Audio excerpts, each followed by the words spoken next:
there, and welcome to the Friday Five. It's our weekly list of 5 things you need to know about.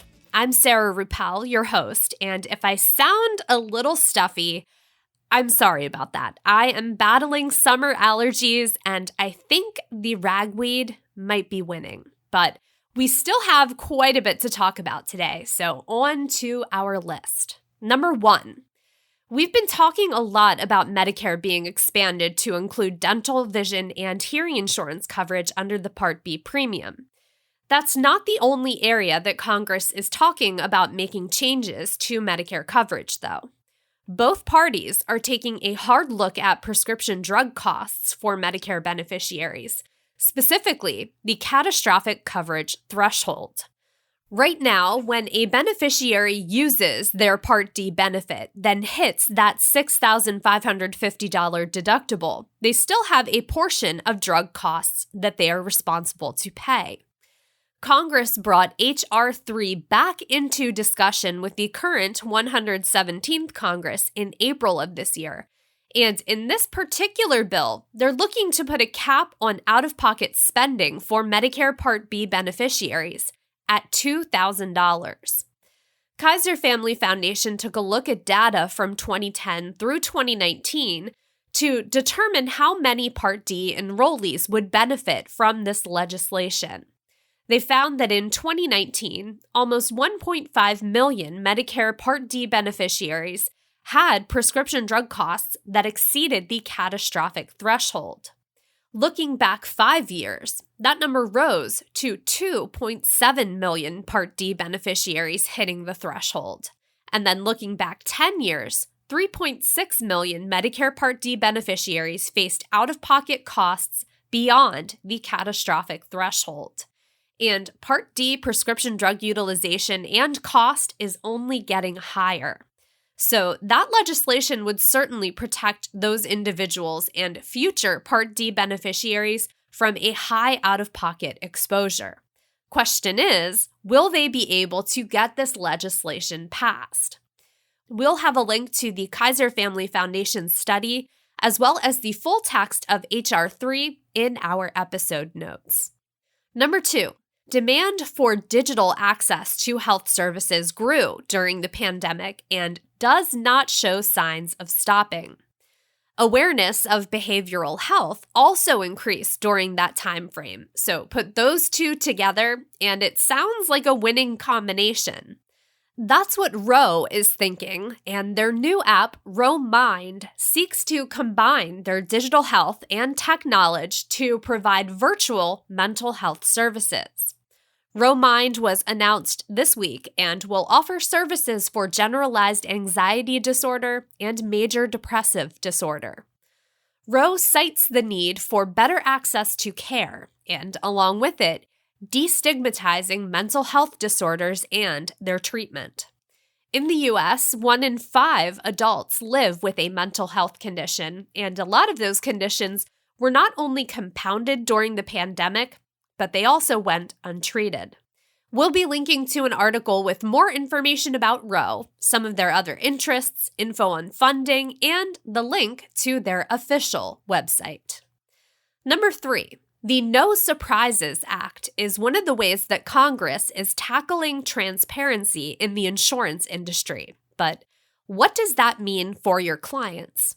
Things might look a little different when the legislation goes into effect on January 1st, 2022, but you can help them know what to expect. Health plan ID cards will be more transparent, showing deductibles and out-of-pocket maximums. Certainly helpful to have that info a little more on hand than looking it up online or in an enrollment booklet. Your clients will likely see more paperwork, more disclaimers, more notices, and more consent forms.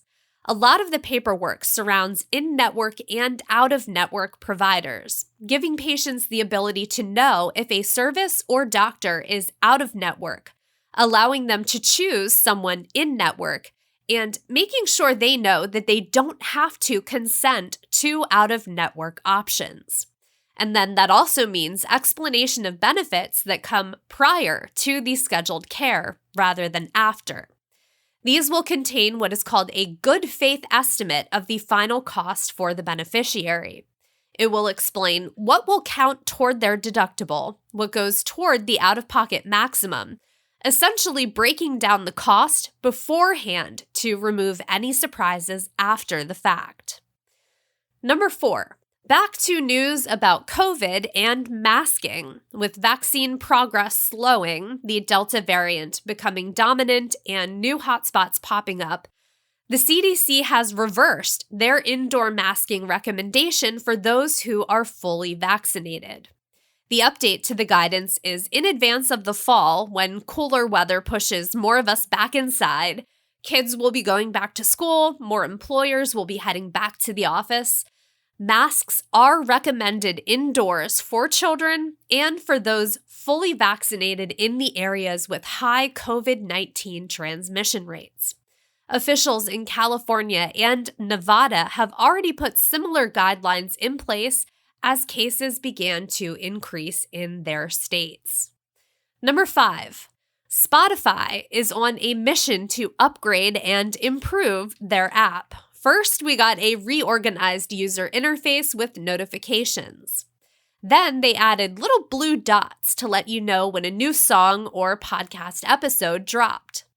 Now they're debuting a What's New feed, where everything that's new will be on one page for you. You'll access it by clicking a new bell icon on the top of your homepage. I do not have that icon yet, but I do have those little blue dots, and they are helpful. With the amount of podcasts I follow, it is easy to miss new releases. Other than that, I'm still getting used to the interface and new filters, but I will say that Spotify is doing a pretty good job with recommendations and continuing to cycle through suggestions based on what I listen to. If you already have the bell icon, check out our notes for the link to a TechCrunch article with a tutorial on the new What's New feed. For our bonus this week, it is the end of the month, so I've got my streaming picks for August 2021. We'll start out with Netflix. Coming August 4th, Cooking with Paris, and that is what it sounds like, a cooking show hosted by Paris Hilton. And then for the kids, Gabby's Dollhouse Season 2. My daughter loved Season 1, so I have no doubt she'll want to continue watching that one. On Disney Plus, the season finale of the Mysterious Benedict Society drops next Friday, August 6th. Aquamarine will be available on August 13th. That's the 2006 mermaid movie starring Emma Roberts, JoJo, and Sarah Paxton. I've been waiting to be able to share that one with my daughter, so excited about that. And then on August 27th, Cruella becomes available to all Disney Plus subscribers. In addition to these selections, there are a lot of old favorites being juggled around the different streaming platforms. Still not seeing as much new content as the other months of the year, but it is still summer, and I'm sure there will be plenty more content coming for the month of September. That is our list for this week. I hope you have a great weekend. Stay healthy and stay safe out there, and we will see you next week. The Agent Survival Guide podcast is a production of Ritter Insurance Marketing. This episode was written and produced by me, Sarah Ruppel. Script editing by Brianna Lowe. Artwork by Nick Smith.